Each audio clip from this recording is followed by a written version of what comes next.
ретте тағы да сонымен қатар осы елдегі әсіресе Алматы сияқты, Шымкент сияқты және Астана сияқты ірі мегаполистердегі осы көлік кептелісін шешу мәселесіндегі атқарылған жұмыстар. Мысалы, үлкен Алматы айналма жолының пайдалануға берілген жылы 2023 жылы.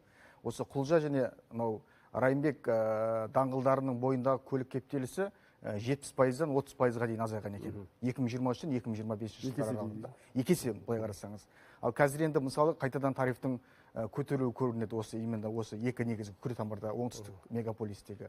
Ал енді Шымкент сияқты ірі қаладағы осы көлік кептелісін шешу бағытында осы жуық арада SkyTrain атты жаңа жоба қолға алынып жатыр екен. Ол жоба негізі мынау ЛРТ-дан да немесе жаңағы метродан да 2-3 есе сомасы арзанға түседі. Бұл жаңағы канатный дорога дейді, орысша айтқан кезде.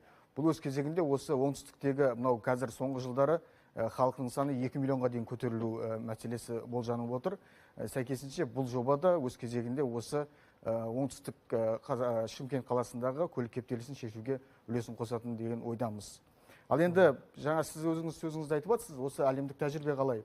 Әлемдегі осы көлік кептелісімен күрес жалпы жою мәселесі қай деңгейде деп. Осы ретте мен Германияның тәжірибесін айтқым келеді. Германияда жалпы көлік кептелісін негізгі 3 бағытта шешкен. Германия астанасы Берлин қаласында. Біріншіден ол жаңағы әсіресе мемлекеттік органдарда, квазигоссекторда жұмыс істейтін мамандардың уақыттарын сағат кезінде 8-де жұмысқа баратын болса, белгілі бір мерзімде. Кейін ол уақыттарды 7-ден 8-ге немесе 8-ден 9 ауыстырған. Дәл осындай қызметкерлердің жаңағы час пик уақыттарын ауыстыру арқылы көлік кептелісін шешуге әсер еткен. Екіншіден, светофорларды синхронды деңгейде қойып қойған.